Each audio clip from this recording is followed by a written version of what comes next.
Right now, News Channel 8 Today on Great 38. Now we kick off 20 minutes straight of local news, weather, and traffic. Breaking details about the shooting of a Pinellas County deputy and a St. Pete police canine. What we're learning about their conditions and the man accused of pulling the trigger. And former Port Richey Mayor Dale Massad behind bars and telling his side of the story. And I never, ever shot at a policeman or would. What he's saying about the morning deputies came to his door. Plus, the search for a driver who hit a bicyclist and then took off. Why witnesses believe this wasn't an accident. Well, good morning and welcome to News Channel 8 Today on Great 38. I'm Gail Guayardo. And I'm Melissa Marino, and we are going to get started with 20 minutes straight of nonstop local news, weather, and traffic. Meredith's here on traffic, and we have Ed in here with a perfect weekend forecast. Yeah, Lee taking the day off here, so nice to be with you guys as always this morning. Let's go ahead and get you outside because it is a very nice start here. You look in the almanac for what you would expect for the end of March, and this is it. Upper 50s, low 60s on the map. Current temperature 59 in Tampa. Starting off right at 60 at St. Pete, 57 at Clearwater, 55 at Brooksville. So again, these temperatures, nothing too unusual for this time of year. Max Defender rate, this is the very good news. No rain to start off this morning, so that will not disrupt any kind of plans you may have this morning. 78 is your average high, but we will take you a little bit above that. We'll take you to right around 80 later on today. So a bit above average, but still comfortable levels of humidity. We're going to break down today hour by hour and take a look at the weekend in just a few minutes. Guys, back to you.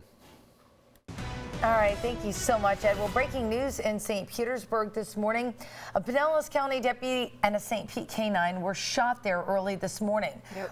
We are told that the suspect took off during a traffic stop and things continued to escalate from there. We have team coverage this morning. Corey Davis live at the hospital where the deputy is recovering this morning. But we are going to start with Jana Jones. She has the latest from that breaking scene. Jana, how are they doing this morning?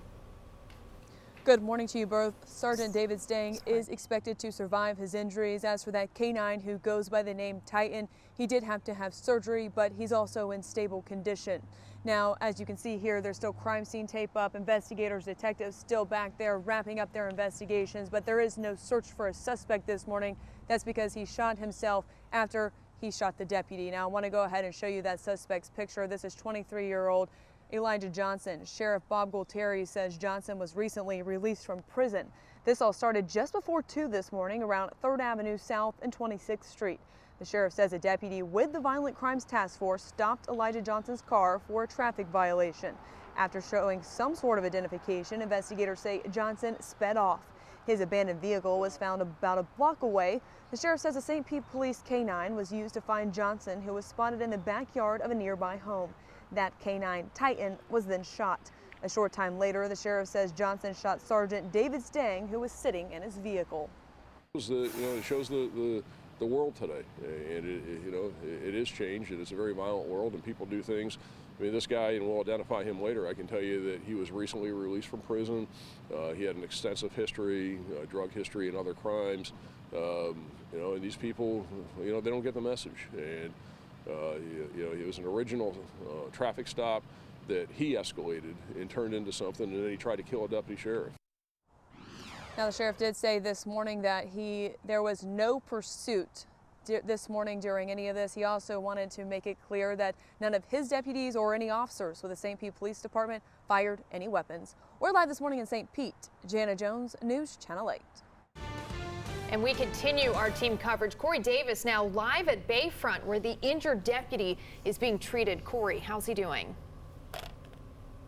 Hey, Melissa, good morning to you. I'm told that Deputy Sergeant David Stang he's here at the hospital right now in Bayfront. He's expected to be okay and did not suffer any life-threatening injuries. I can tell you, though, the sheriff is saying he lost a considerable amount of blood. I want to show you some video not long ago here at the hospital. A couple of St. Pete police officers were actually here at the ER. And we're told Deputy Stang was wearing a bulletproof vest, but he was shot at least twice in the shoulder. And so the bullets hit an area that wasn't protected by the vest. And we're told the shooting left him with serious injuries. I want to give you another look at the scene as well. Take a look at that black SUV. That's where Deputy Stang, he was sitting in that SUV when we're told Elijah Johnson shot through the passenger side window. That happened at 3rd Avenue South and 27th Street. Thankfully, Deputy Stang was able to speed away out of harm's way and later stopped along 27th Street. Want to show you this as well. Just in, we now have a photo of the canine that was shot. Investigators say Titan was shot in either the foot or the shoulder, and he underwent surgery and is considered stable at the moment. As far as Deputy Stang, he is a 17-year veteran with the Pinellas County Sheriff's Office. We're here at the hospital. We'll continue to keep you updated on his recovery. For now, we're live here in St. Pete. Corey Davis, News Channel 8. Thank you, Corey. And also breaking this morning, 2 people are dead after a mobile home fire in Bartow. I want to show you right now a live look at the scene. Firefighters responded just before 4 a.m. on Fighter Road. Investigators believe an elderly couple was inside and did not make it out. Sheriff Grady Judd is expected to provide more details to reporters in about 30 minutes. Of course, we will bring you those updates. Well, this morning, 3 candidates are filing to be the new Port Richey mayor. It comes as the old one tells his side of the story for the first time ever since being arrested. And I never, ever, ever, ever shot at a policeman or would.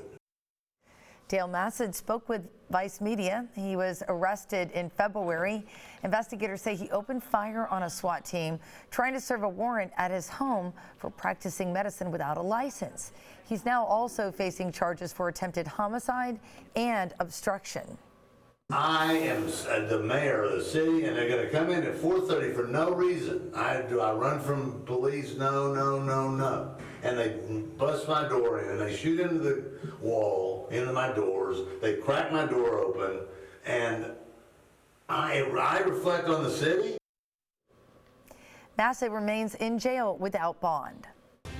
New this morning, an accused burglar caught in the act on Harbor Island, and Tampa police now believe he's connected to more than one. Here's Nicholas Corey smiling in his mugshot after being arrested. Police were already on the island investigating a burglary when someone living in the area reported a suspicious person in their backyard. Officers tell us they rushed to the home and they caught Corey with several stolen items. Excitement this morning on the USF campus. The men's basketball team is advancing to the best of 3 championship series.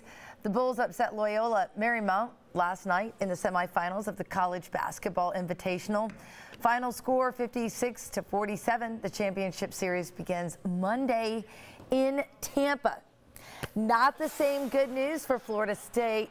The Noles NCAA tournament run ended in the Sweet 16. FSU lost to top seed Gonzaga 72-58. I was rooting for FSU, Ed. man. We're Ed. so sorry. Ed is a Noles fan. I'm in mourning this Poor morning.